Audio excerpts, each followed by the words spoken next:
आज हम डिस्कस करने वाले हैं GS2 UPSC 2023 के अंदर जो इंटरनेशनल रिलेशन के 10 मार्कर क्वेश्चन आए हैं, ठीक है, उनके ऊपर हमारा फोकस होगा। तो किस तरह से उसको इंटरप्रेट किया जाना चाहिए और किस तरह से स्ट्रक्चरिंग की जानी चाहिए and how to fill the content, ठीक है। तो अब की बार ना यूपीएससी ने जो खेल किया है वो ये खेल ये किया है in light of the statement दिया है, यानी virus of the conflict is affecting the functioning of the SCO, ठीक है। तो in light of this statement point out the role of India in mitigating the problems. तो ये कह रहा है कि भाई जो एससीओ की फंक्शनिंग है ना, उसके अंदर बहुत सारे वायरस ऑफ कॉन्फ्लिक्ट हैं, ठीक है। इन्होंने कोट दे दिया बेसिकली। फिर कहा कि इस स्टेटमेंट को देखते हुए आप पॉइंट करो कि इंडिया कैसे इस प्रॉब्लम का समाधान कर सकता है, ठीक है, किस तरह से इस प्रॉब्लम को मिटिगेट कर सकता है इंडिया, ठीक है। तो अब आप क्या करेंगे कि सबसे पहले आपको ध्यान में रखना है जो एससीओ है ना, वो प्राइमरली सेंट्रल एशिया से रिलेटेड है। तो आपके पॉइंट भी सेंट्रल एशिया से रिलेटेड होंगे। ऐसा मत करना कि इसमें वेस्ट एशिया घुसाड़ दो लिखते हुए, ठीक है, या फिर कोई दूसरा रीजन घुसाड़ दो। तो लेट्स सी कि मैंने इसको स्ट्रक्चर कैसे किया है और किस तरह से अप्रोच किया है इस क्वेश्चन को। तो सबसे पहले हम इसकी इंट्रोडक्शन देंगे। इंट्रोडक्शन के लिए आपको पता होना चाहिए एससीओ की डायरेक्ट डेफिनेशन, जो टू द पॉइंट होनी चाहिए। It is a political, economic and the security alliance of the Eurasian region promoting the cooperation and the stability. तो मैंने इसको लिखा, SCO is a political, economic and the security alliance of 9 nation which are focusing on promoting the cooperation and stability in the Eurasia, ठीक है। ये एक to the point intro हो गई और एससीओ की डेफिनेशन आपको पता होनी चाहिए, एग्जामिनर खुश हो जाएगा इससे। उसके बाद मैंने एससीओ के नेशंस लिख दिए कि कौन कौन से नेशन है, ठीक है, कौन कौन से नेशन है। अगर आपके पास टाइम है आप तो आप ये लिखिए, अदरवाइज आप इसको छोड़ दीजिए, कोई जरूरत नहीं है इसको लिखने की, ठीक है। तो अब हम आते हैं पॉइंट के ऊपर कि जहां हमारा क्वेश्चन शुरू हो रहा है। जनरली लोग क्या करेंगे, लोग ना स्टेटमेंट को मिस कर देंगे, ठीक है, वो सीधा इसके पास चले जाएंगे कि role of India in mitigating the problems. But ये किसी पर्पस से दी गई है स्टेटमेंट, तो पर्पस से दी गई है जहां पे ये लिखा हो ना कि इन light of the above statement, तो उस जो स्टेटमेंट होती है ना, उसको आपको थोड़ा दिखाना होता है, उसको थोड़ा एक्सप्लेन करना होता है। तो अप्रोच क्या रहती है कि उस स्टेटमेंट को ना आप डायग्रामेटिकली दिखा दो ताकि वो आपका कम स्पेस खाए। अदरवाइज आप ऐसे दिखाने लग गए ना 1 2 3 4, पहला पॉइंट ये आएगा, दूसरा ये आएगा, तीसरा ये आएगा, चौथा ये आ जाएगा, और आप फिर अगला जो मेन बॉडी है ना वो सेकंड पेज से शुरू करोगे। तो अप्रोच ये रखनी है कि जो इन लाइट ऑफ दिस स्टेटमेंट है ना, वो 1/3 पेज के अंदर आप खत्म कर दो 10 मार्कर के अंदर, ठीक है। तो मैंने क्या लिखा कि वायरस ऑफ कॉन्फ्लिक्ट, किस तरह से एससीओ के अंदर वायरस ऑफ कॉन्फ्लिक्ट है, ये मैंने आपको ये मैंने दिखाया। तो इसके पॉइंटर मैंने किस तरह से दिखाएंगे कि अलग अलग नेशंस के बीच में, अलग अलग नेशंस के बीच में क्या क्या कॉन्फ्लिक्ट्स हैं। जैसे इंडिया और चाइना दोनों मेंबर हैं, इनके बीच में डोकलाम स्टैंड अप हुआ और बीआरआई को लेकर कॉन्फ्लिक्ट हुआ। दूसरा फिर क्या है कि इंडिया और पाकिस्तान को हम देख लेते हैं, इसमें पीओके और क्रॉस बॉर्डर टेररिज्म, ये वायरस ऑफ कॉन्फ्लिक्ट है। आपको बहुत सारे कॉन्फ्लिक्ट नहीं निकले, दो दो लिख दिए बहुत है। उसके बाद चाइना और रशिया का बॉर्डर डिस्प्यूट है। उसके बाद अफगानिस्तान, पाकिस्तान और तालिबान को लेके एक कॉन्फ्लिक्ट है, ठीक है। तो ये जो कॉन्फ्लिक्ट है ना, ये वायरस ऑफ कॉन्फ्लिक्ट्स हैं बेसिकली इन एससीओ, ठीक है। मैंने 4 कॉन्फ्लिक्ट लिख दिए। उसके बाद मैं दिखूंगा कि इंडिया का रोल क्या है इस प्रॉब्लम को मिटिगेट करने में। तो आपको ना इंडिया फोकस रोल लिखना है कि इंडिया कैसे मदद कर सकता है। तो सबसे पहले इंडिया का क्या है कि इंडिया के पास ना खुद बॉर्डर डिस्प्यूट को सॉल्व करने का एक्सपीरियंस है, ठीक है। जैसे इंडिया ने border defence cooperation agreement China के साथ किया हुआ है। तो ये जो रिच एक्सपीरियंस है ना, that can be use to resolve the Tajikistan and Kyrgyzstan border dispute, ठीक है। तो मैंने लिखा India experience for resolving the border dispute, border defence cooperation agreement can be share to resolve the Tajikistan Kyrgyzstan border dispute, ठीक है। दूसरा फिर क्या है, इंडिया के पास बड़ा रिच एक्सपीरियंस है काउंटर टेरर एक्सपीरियंस, ठीक है। वो यूज किया जा सकता है सेंट्रल एशियन कंट्रीज के अंदर काउंटर टेरर को हैंडल करने के लिए। तो आप इसको लिखेंगे कैसे, counter terror experience of the India, that is definition propose in the CCIT, comprehension convention of international terrorism, जो इंडिया ने प्रपोज की है इंटरनेशनल लेवल पे, वो रैट्स अडॉप्ट कर सकता है।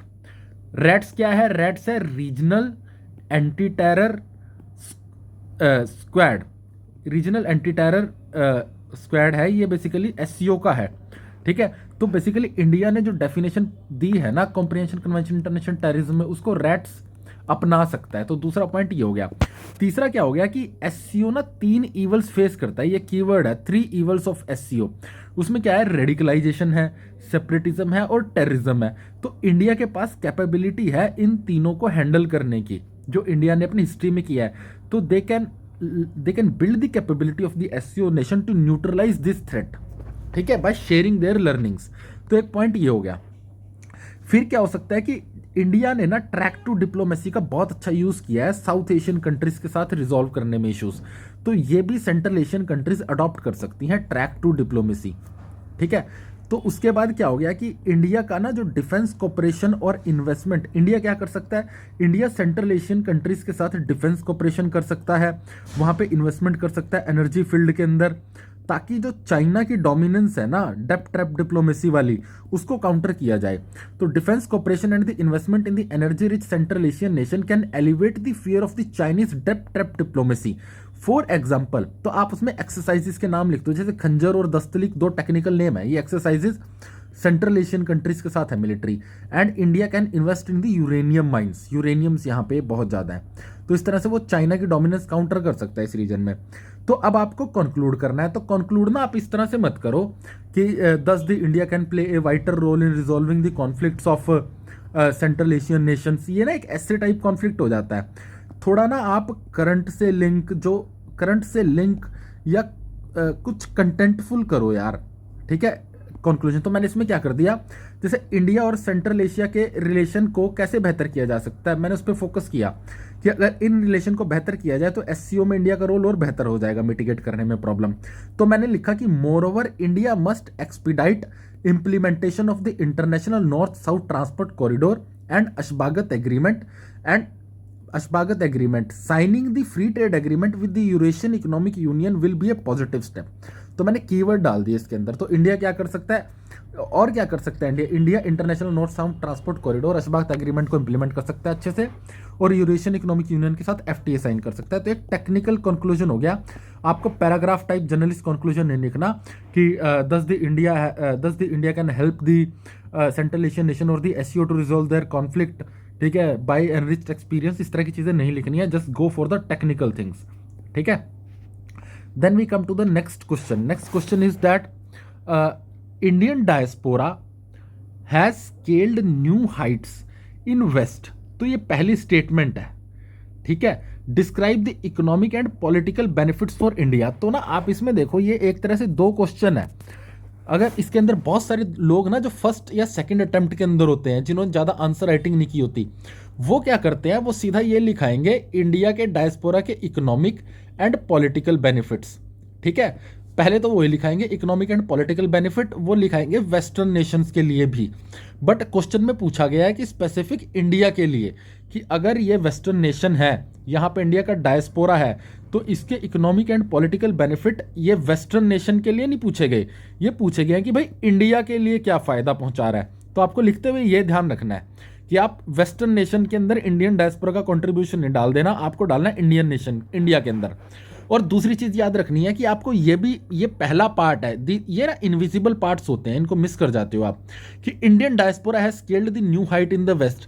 तो आपको 1/3 पेज के अंदर ये भी दिखाना है, जो इनविजिबल पार्ट होते हैं ना, वो मैक्सिमम हाफ पेज के अंदर कवर कर देने चाहिए, ठीक है। तो आपको ये भी एक्सप्लेन करना है कि किस तरह से इंडिया का डायस्पोरा वेस्टर्न नेशंस के अंदर एक नई हाइट पे पहुंच चुका है। तो मैं इसकी इंट्रोडक्शन क्या करूंगा कि मैं डायस्पोरा से रिलेटेड मैं ये सोचूंगा कि भाई इंडियन डायस्पोरा से रिलेटेड ना मैं कुछ डाटा देता हूं, क्योंकि डायस्पोरा की डेफिनेशन तो क्या बड़ी वेग हो जाएगी, ठीक है। तो यहाँ डाटा दीजिए आप कि, और हवाला दे दीजिए वर्ल्ड माइग्रेशन रिपोर्ट का।